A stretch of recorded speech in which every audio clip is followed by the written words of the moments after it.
LCB zone 5 ની મોટી સફળતા। રીઢા વાહન ચોર આરોપીની કરાઈ છે ધરપકડ। જી હા, શહેરના 9 પોલીસ સ્ટેશન વિસ્તારના ગુનાઓ ઉકેલાયા। કુલ 14 એક્ટિવા સાથે 4.75 લાખનો મુદ્દામાલ જપ્ત કરાયો છે। અમરાઈવાડી સહિત અનેક વિસ્તારોના વાહન ચોરી કેસ ખુલ્યા છે।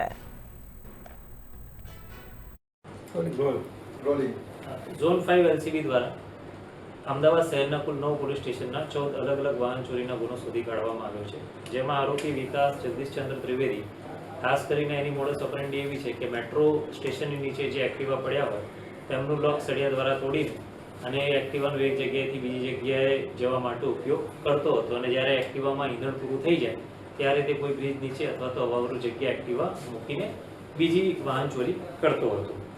આ ગુનાની અંદર અત્યારે કુલ 14 એક્ટિવા રિકવર કરવામાં આવી છે। આરોપીનો ગુનાહિત ઇતિહાસ જોઈએ તો તેમાં કુલ જૂના 8 વાહન ચોરીના અલગ અલગ પોલીસ સ્ટેશનના ગુના એના પર દાખલ થયેલા છે અને મણિનગર પોલીસ સ્ટેશનને લૂંટનો ગુનો પણ દાખલ થયેલો છે।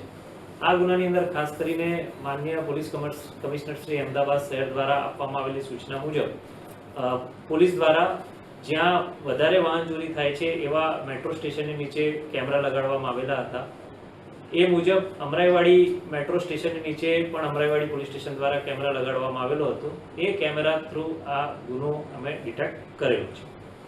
સાહેબ, આરોપીનો ગુનાહિત ઇતિહાસ શું છે અને આવું કરવા પાછળનું કારણ શું છે? કોઈ વ્હીકલ તેને વેચ્યા હતા, નથી વેચ્યા?